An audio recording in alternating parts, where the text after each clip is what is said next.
Hello friends, welcome to my channel Ahmed views. मेरा नाम अहमद अब्बास है और मेरा नाम सलमान है। तो फ्रेंड्स, आज जो लेके आए हैं वीडियो वो बहुत ही इंफॉर्मेशन वाली वीडियो है। उससे पूरी दुनिया के नज़रियात का पता चलेगा कि वो इंडिया के बारे में क्या सोचते हैं। वीडियो का जो टाइटल है वो है what other countries think about India. ऐसे ही सलमान भाई कि दूसरे जो कंट्रीज़ हैं वो इंडिया के बारे में क्या सोचते हैं, या मतलब उनकी गवर्नमेंट्स इंडिया के बारे में क्या सोचती हैं, या पब्लिक का भी हो सकता है। आई थिंक कि मतलब दूसरे कंट्रीज़ के जो लोग हैं वो इंडिया के बारे में क्या सोचते हैं, या उनके कैसे ख्यालात हैं इंडिया के बारे में।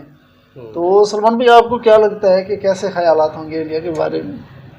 ख्यालात तो अच्छे होने चाहिए क्योंकि इंडिया बहुत ज़्यादा डेवलप हो गया है। बहुत यार बहुत स्ट्रगल कर रहा है वैसे, सारी बात है। और अगर काफ़ी ज़्यादा वर्ल्ड में इसके नाम आते हैं, काफ़ी चीज़ें हैं जो वर्ल्ड में इनको फेमस करती हैं। सही बात है। तो जाहिर है इनका नाम तो आता है। हाँ ना, वो तो सलमान भाई वीडियो देख के ही पता चलेगा। तो फ्रेंड, वीडियो का लिंक डिस्क्रिप्शन में दे दिया और चलते हैं वीडियो की तरफ। हेलो फ्रेंड्स, मैं हूं गौरव। और क्या आपको पता है कि आज इंडिया और चाइना, जो एक दूसरे के कट्टर दुश्मन हैं, वो करीबन 2000 साल पहले एक दूसरे के सबसे बड़े ट्रेडिंग पार्टनर्स थे। ये ताजुब की बात तो है, क्योंकि आखिर ऐसा क्या हुआ कि इतने जूने पुराने रिश्तों में अचानक से ऐसी दरार पड़ गई। पर इसका मतलब ये नहीं कि इंडिया के आज के तारीख में कोई एलाय नहीं है, क्योंकि 2019 पुलवामा अटैक के दौरान इंडिया के खास दोस्त इजराइल ने टेररिज्म से लड़ने के लिए इंडिया को मदद करने का वादा किया। और इंडिया के खास दोस्तों में से एक वो भी आता है जो पूरी दुनिया से कटा रहता है। जी हाँ, मैं बात कर रहा हूँ नॉर्थ कोरिया की, जो वैसे तो पूरी दुनिया से दुश्मनी पालता है, लेकिन प्राइम मिनिस्टर मोदी की एक ट्वीट पे उसने इंडिया को अपना एलाय बनाने की बात कह दी थी।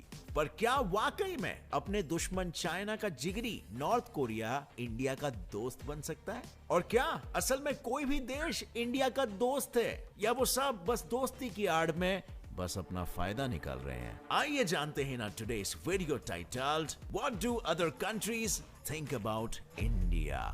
जो चाइना खुद को इंडिया से बड़ा मानता है, उसने 1938 में वर्ल्ड वॉर के नुकसान से जूझते हुए इंडिया से ही मदद की गुहार लगाई थी। तब इंडियन लीडर्स ने ऑल इंडिया चाइना डे घोषित कर दिया था। और जब पूरे इंडिया में एक आना यूज करते थे, उस वक्त इंडिया ने चाइना को पूरे 22,000 रुपयों का फंड दिया था, और साथ ही एक एम्बुलेंस और 5 डॉक्टर्स की टीम को चाइना भेजा था, जिसने उनके 2000 साल पुराने रिश्ते को उतना ही मजबूत रखा। अब आप सोच रहे होंगे कि 2000 साल पुराना रिश्ता, कैसा रिश्ता? तभी ट्रेडिंग का सबसे बड़ा और मशहूर सिल्क रूट इंडिया और चाइना से होकर ही गुजरता था, जिस वजह से दोनों देशों का आपस में काफी ट्रेड होता था। और इसी रिश्ते को बरकरार रखते हुए 2004 में इंडिया चाइना ने 7000 करोड़ का ट्रेड कर खुद का ही बेंचमार्क तोड़ दिया था, जिसके बाद इस प्रॉफिट को और बढ़ाने 2005 में उन्होंने strategic and cooperative partnership for peace and prosperity sign किया था। अब यहां तक तो चीजें अच्छी चल रही थी, लेकिन अचानक 2017 में इनकी इस दोस्ती में दरार आने लगी, क्योंकि 2017 में जब चाइना सड़क बनाने के बहाने जबरदस्ती भूटान के डोकलाम बॉर्डर में घुस गया था, तब इंडियन आर्मी ने ऑपरेशन जूनिपर चलाया, जिस वजह से चाइना को मजबूर होकर अपनी सेना को वापस बुलाना पड़ा था। और उसी वक्त चाइना के करंट अफेयर कमेंटर ने यह कहा कि इंडिया को इग्नोर और अंडर एस्टिमेट करके चाइना ने बड़ी गलती कर दी है। ठीक ऐसा ही एक स्टेटमेंट उसके फॉरेन एनालिस्ट ने भी उसी साल इंडिया के लॉन्ग रेंज बैलिस्टिक मिसाइल अग्नि 4 के सक्सेसफुल टेस्ट कंप्लीशन के बाद भी दिया था। हालांकि दोनों देशों के संबंध ज्यादा खराब तब हुए जब कोविड-19 के वक्त गैलवान वैली पे इनके बीच मिलिट्री कॉन्फ्लिक्ट हुई, जिस वजह से इंडियन गवर्नमेंट ने सभी चाइनीज एप्स को बैन कर दिया था। और बैन का जवाब देते हुए चाइना ने अपने यहाँ सभी इंडियन मीडिया साइट्स को ब्लॉक कर दिया। लेकिन इससे पहले भी चाइना ने कभी इंडिया को आगे बढ़ने नहीं दिया है, क्योंकि ऐसा हो गया तो उसे 2 चीजों का नुकसान होगा। पहला, उसका वर्ल्ड्स मैन्युफैक्चरिंग हब का टाइटल छीन लिया जाएगा, क्योंकि उसके अनफेयर ट्रेड प्रैक्टिसेस की वजह से अब एप्पल, सैमसंग और टेस्ला जैसी बड़ी बड़ी कंपनियां एक एक करके इंडिया में शिफ्ट होने लगी है। दूसरा कि Indian economy fastest growing economies में से एक है, और FICCI के एस्टिमेशन के हिसाब से फिस्कल ईयर 2021-2022 में इंडिया की GDP 9.1% पे ग्रो होगी। जो कुछ ही सालों में कभी भी चाइना को पीछे छोड़ सकता है, जिसका बदला वो अपने वीटो पावर का इस्तेमाल कर, यानी जब जब इंडिया यूएन का परमानेंट मेंबर बनने की कोशिश करता है तब चाइना हरदम उसके अगेंस्ट वोट करता है, और साथ ही वो हमेशा बॉर्डर पे कॉन्फ्लिक्ट शुरू रखता है ताकि इंडिया उलझा रहे और उसकी ग्रोथ ना हो। अब friends, do you know this is the moment I have been waiting for. 2020 फिर से शुरू होगा और मेन गेम्स खेले जाएंगे India versus New Zealand, Bangladesh versus Pakistan और श्रीलंका वर्सेस वेस्ट इंडीज के बीच में। ICC men's T20 world cup तो ऑलरेडी खत्म हो चुका है और द चैंपियन इज ऑस्ट्रेलिया। और अगर आप फुटबॉल में इंटरेस्टेड हो तो बहुत सारे इंटरेस्टिंग इवेंट्स है फुटबॉल में जिन्हें आप एंजॉय कर सकते हो, और आपकी फेवरेट टीम जीतने पर आप रियल कैश भी जीत सकते हो। 1x bookmaker the most reliable bookmaker app है, जहां पर आप मैच प्रेडिक्शंस कर सकते हो और अपनी बुकिंग्स पर कैश जीत सकते हो। यहाँ पर आप मैच के रिजल्ट्स भी देख सकते हो रियल टाइम में, गेम्स खेल सकते हो ऑनलाइन, और यहाँ के विन्स काफी बड़े अमाउंट में होते हैं। मेरे सब्सक्राइबर्स में से जो भी रजिस्टर करेगा उसे $100 मिलेंगे फर्स्ट डिपॉजिट पर, और आप जितना भी पैसा जीतोगे आप उसे विड्रॉ कर सकते हो थ्रू पेटीएम, बैंक अकाउंट और एनी अदर मेथड। काफी इंटरेस्टिंग एप्लीकेशन है, और अगर आप भी स्पोर्ट्स फैनाटिक हो तो आप भी ट्राई कर सकते हो। अगर आपको क्रिकेट या फुटबॉल पसंद है तो बुकिंग सिर्फ 1xbet पर ही करो। Find the link and promo code in the description and show that you are a true sports fan. Number 2, UK, जहां कभी अंग्रेज अत्याचार करके इंडिया से पैसे चुरा कर ले जाया करते थे, वहीं आज की तारीख में यानी 2019 में सिर्फ इंडियन कंपनीज ने ही यूके को 4 लाख करोड़ का प्रॉफिट करके दिया है, जिसके कारण यूके की इकोनॉमी को काफी बूस्ट मिली है, और आज इंडिया यूके का दूसरा सबसे बड़ा फॉरेन इन्वेस्टर है। इस रिश्ते को और मजबूत बनाने के लिए तो पीएम मोदी खुद यूके गए थे, लेकिन कितना भी हो जाए हम इतिहास को पूरी तरह से मिटा थोड़ी ना सकते हैं, और इसीलिए तो आज इतने अच्छे संबंध होने के बावजूद भी इंडिया की ग्रोथ यूके की आंख का कांटा बनी हुई है, क्योंकि 2019 में नॉमिनल जीडीपी के मामले में इंडिया की इकोनॉमी फ्रांस और यूके को पीछे छोड़ 5th लार्जेस्ट इकोनॉमी बन चुकी थी। सिर्फ यही नहीं, बल्कि यूके की लेबर पार्टी हरदम इंडियन मैटर्स में पड़ते रहती है और इंडिया को क्रिटिसाइज करती रहती है, जबकि दुनिया के सामने वो इंडिया की काफी तारीफ करेगी। जो दोगलापन यही दर्शाता है कि यूके के खाने के दांत कुछ और दिखाने के दांत कुछ और है। पर यूके के दोगले स्वभाव का कारण है उसका सुपीरियॉरिटी कॉम्प्लेक्स, कि जिस देश पर उसने 200 साल से भी ज्यादा राज किया, वो बस 70 सालों में उससे इतना आगे कैसे निकल सकता है। और यूके की इसी सुपीरियॉरिटी कॉम्प्लेक्स का सबूत 2016 का ये सर्वे रिपोर्ट बताता है, जिसके मुताबिक 43% यूके सिटीजन्स को आज भी यही लगता है कि उनका कॉलोनियल कल्चर यानी दूसरे देशों पर राज करना सही था, और ये उनके लिए गर्व की बात थी। और अगर उनकी आइडियोलॉजी कॉलोनियलिज्म ही है तो क्यों दुनिया के सामने डेमोक्रेटिक देश बनने का ढोंग करते हैं? उनका दूसरा एक ढोंग तो ये भी है कि खुद को इंडिया का एलाय बताने के बाद भी यूके इंडिया से ही भागे हुए सभी बड़े बड़े स्कैमर्स को पनाह देता है, और जब इंडिया उन स्कैमर्स को लौटा देने के लिए कहता है तब चोरों के लिए ह्यूमन राइट्स का नाम लेकर वो अपील डिनाई कर दी जाती है। लेकिन बात तो कुछ ऐसी है ना कि यूएस के मांगने पर क्यों अमेरिकन क्रिमिनल्स को तुरंत हैंडओवर कर देता है, पर यूके ये सब खुलेआम नहीं करता, क्योंकि वो अच्छे से जानता है कि उसके लगभग 1 लाख लोगों को रोजगार सिर्फ इंडियन कंपनीज की वजह से ही मिल रहा है, और सिर्फ कंपनीज ही नहीं बल्कि इंटरनेशनल स्टूडेंट्स भी यूके के रेवेन्यू में 2 लाख करोड़ कंट्रीब्यूट करते हैं, जिसमें सबसे ज्यादा इंडियंस ही होते हैं। और ऐसे में यूके दोगलापन दिखाने के अलावा और कुछ कर भी तो नहीं सकता। It's a game of national interest, right? Number 3, Israel.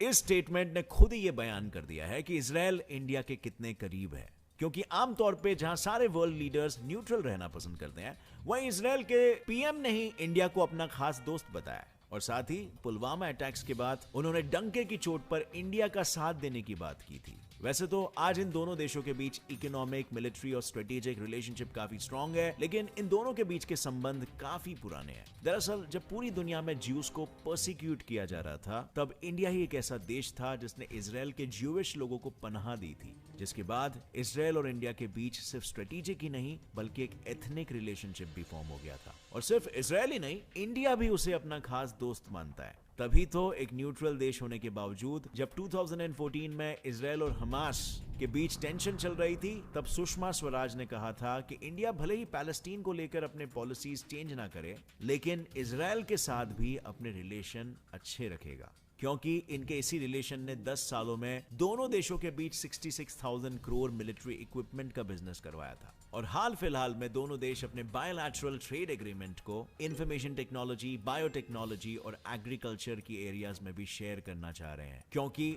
सच्चे दोस्त वही तो होते हैं जो सिर्फ अपना ही नहीं बल्कि अपने दोस्त का भी फायदा करवाएं। नंबर 4, यूएस की बात करें भाई लोग तो इंडिया का सबसे स्ट्रॉन्गेस्ट एलाई यूएस कहा जाता है, क्योंकि 2019 में दोनों के बीच का ट्रेड तो करीबन 6.5 लाख करोड़ रुपीस तक पहुंच चुका था। लेकिन हमारी बॉलीवुड फिल्में भी उनके लिए पैसे कमाने का एक मेन स्ट्रीम बन चुकी है। लिटरली वहां फिल्मों के रिलीज के पहले हफ्ते में ही सेल्स 50 करोड़ रुपए क्रॉस कर लेते हैं। लेकिन यूएस भी शायद इंडिया का एलाई बनने का सिर्फ ढोंग करता है। Relationship between India and the United States has never been stronger, has never been better. क्योंकि 2020 में जब इंडिया में लोग कोविड से बुरी तरह से जूझ रहे थे, तब इंडिया खुद वैक्सीन तो बना ही रही थी, लेकिन जो रॉ मटेरियल्स यूएस से आ रहे थे उन्होंने उसका एक्सपोर्ट तक रोक दिया था। यूएस के एलाई बनने का ढोंग का दूसरा एग्जाम्पल है 1971 की इंडो पाकिस्तान जंग, जहां रशिया इंडिया को मिलिट्री और पॉलिटिकली सपोर्ट कर रहा था। वहीं यूएस ने उस वक्त के सबसे बड़े एयरक्राफ्ट कैरियर यूएसएस एंटरप्राइज को अपने टास्क फोर्स 74 के साथ बे ऑफ बंगाल में पाकिस्तान की मदद के लिए भेज दिया था, जिसमें 25 assault helicopters, 200 marine officers, 3 missiles और ये सब कुछ था। अगर करंट सिनेरियो भी देखे तो 2019-2020 तक यूएस ही पाकिस्तान का टॉप डोनर था। तो अब सवाल यह है कि इंडिया के खिलाफ इस डुअलिटी से यूएस का आखिर क्या फायदा होता है? वेल, उसका फायदा तो बिल्कुल ऑब्वियस है, पैसा। क्योंकि यूएस के कॉलेज और यूनिवर्सिटीज में एनरोल्ड इंडियन स्टूडेंट से हर साल यूएस की इकोनॉमी को 6 लाख करोड़ रुपयों का प्रॉफिट होता है। और उसका दूसरा फायदा है चाइना से जीत, क्योंकि यूएस ये अच्छे से जानता है कि फिलहाल उसे ग्लोबल लेवल पे कोई टक्कर दे सकता है तो वो चाइना है, और इसीलिए चाइना के खिलाफ वो इंडिया से हाथ मिला रहा है। दुश्मन का दुश्मन अपना दोस्त।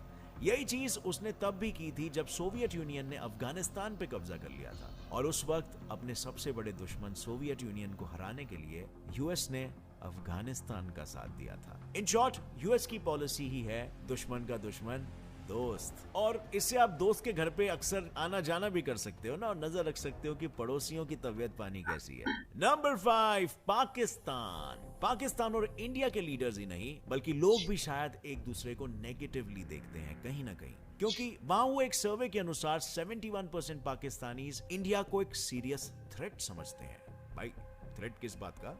या इंडिया न्यूक्लियर बॉम्ब फोड़ रहा है, या इंडिया टेररिस्ट को भेज रहा है दुनिया भर में? और क्यों ना समझेंगे? वेल, समझ सकते हैं कि पाकिस्तानियों को ऐसा क्यों लग रहा है, क्योंकि जब उनकी स्कूल की किताबें ही उन्हें ये सब कुछ झूठा पढ़ाती है बचपन से, जैसे कि इंडिया पहले पाकिस्तान का हिस्सा हुआ करता था and not the other way around, या ये कि इंडिया में सूफी संतों ने इस्लाम को मुगल्स के आने से पहले ही फैलाने की शुरुआत कर दी थी, जबकि उनके पास इस बात का कोई सबूत भी नहीं है। और सच तो यह है कि सूफी संत कभी किसी को कन्वर्ट कराने में मानते ही नहीं थे। खैर, ये तो पाकिस्तानियों की सोच की बस एक झलक थी, पर वो इंडिया के बारे में और क्या क्या सोचते हैं और क्या क्या मन घड़त कहानियां बनाते हैं, ये डिटेल में जानने के लिए आप ऊपर आई बटन पे क्लिक कर सकते हो। पूरी वीडियो में ये बयां किया है कि what do Pakistanis think about Indians with proofs. Number 6, north Korea के सुप्रीम लीडर के जन्मदिन पर मोदी जी ने विश करते हुए किम जोंग उन को अपना गुड फ्रेंड बताया, जिससे ये साबित होता है कि दोनों देशों के बीच काफी अच्छे संबंध है। और इसीलिए तो आज नॉर्थ कोरिया में इंडियन एम्बेसी है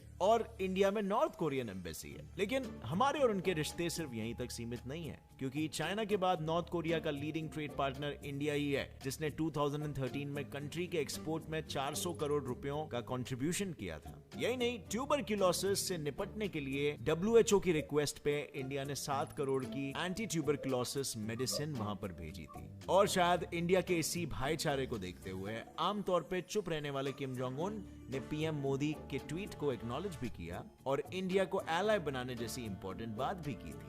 लेकिन क्या नॉर्थ कोरिया पे इंडिया सही में भरोसा कर सकता है? वेल, नॉर्थ कोरिया का बेस्ट फ्रेंड चाइना है, इंडिया का सबसे बड़ा दुश्मन। So what do you think, can north Korea be trusted? और यही बात हमें ये सोचने पर मजबूर करती है कि क्या कोई कंट्री किसी दूसरी कंट्री को अपने फायदे के बिना कभी मदद भी कर सकती है कि नहीं? क्योंकि ऐसे तो यूएस भी कहने के लिए इंडिया का एलाय है, लेकिन उसकी करतूतें तो कुछ और ही बयां करती है। और ऐसे में क्या आपको नहीं लगता कि ये सभी कंट्रीज अपनी पॉलिटिकल जरूरतों के मुताबिक, अपने नेशनल इंटरेस्ट के मुताबिक इंडिया से अपना रिश्ता बनाती और बिगाड़ती है?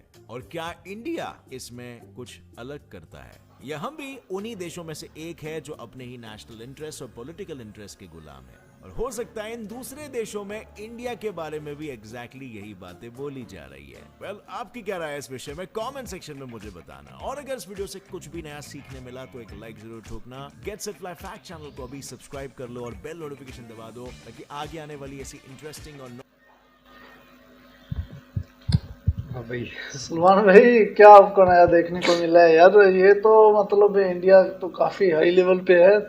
और वैसे ये बात सही है कि यार हर कंट्री ही अपने फ़ायदे के लिए ही हाथ मिलाता है, और वक्त आने पे जो है फिर वो जैसे धोखा भी दे देता है। धोखा भी दे देते हैं। ये तो सही बात है। तो इनमें से मुझे जो ना लगा है इसराइल, जो इंडिया के मतलब बेनिफिट है उसको, इंडिया को उससे। हाँ बिल्कुल। तो बाकी मुझे लगा है कि दोगलापन। हाँ ऐसे ही तकरीबन यार। वैसे इसराइल जो है वो ही इंडिया के साथ मतलब हर मुश्किल में उसको एक कह सकते हैं कि भाई वो मुश्किल मिजाज से इंडिया के साथ है। हाँ। हर अच्छे वक्त में भी और मतलब बुरे वक्त रिश्ता निभा रहा है। हाँ बुरे वक्त में भी। और बाकी जो कंट्रीज हैं वो तो उनका यही वक्त आने सिस्टम पे है। वफात जब होता है, फायदा होता है उनको, तब वो साथ है। साथ हैं। और जब फायदा नहीं होता हाँ, फिर सही वो बात है, वो इसलिए दूर है। तो यार ऐसा नहीं होना चाहिए वैसे। और ये है ना कि इंडिया उनको फायदा दे रहा है। इंडिया फायदा दे रहा है, इसीलिए तो अपने मकसद के लिए तो इंडिया से हाथ मिलाया हुआ है, दोस्ती की हुई है। मतलब मिला लिया तो कभी छुड़ा लिया, ऐसे समझ लो। जब वो फायदा जाहिर तो नहीं होता, लेकिन हाँ सही बात है ना, जब उनको फायदा पहुंचना कम होता है तो फिर वो हाथ छुड़ा लेते हैं। और जब उनको फायदा इंडिया दे रहे हैं, और वैसे यार इंडिया कई कंट्रीज को फायदा दे रहे हैं यार। अपना उनको देखो ना, मैन्युफैक्चर इंडिया कर रहा है काफी सारी चीजें, ठीक है ना। तो उससे भी अच्छा उसके पास स्टूडेंट हैं जो बाहर पढ़ते हैं, इंडिया के काफी ज्यादा हैं, वहाँ से यूनिवर्सिटी से वो कमा रहे हैं। तो मतलब काफी दे रहा है फायदा इंडिया को, फायदा दे रहा है। लेकिन फिर भी जो है ना वो दोगलापनी तो है ना। हाँ यार दोगलापन है, ऐसा नहीं होना चाहिए। तो फ्रेंड्स, वीडियो हमारी कैसी लगी? इस वीडियो के साथ आपसे इजाजत चाहते हैं और मिलेंगे नेक्स्ट वीडियो में। तब तक के लिए अल्लाह हाफिज।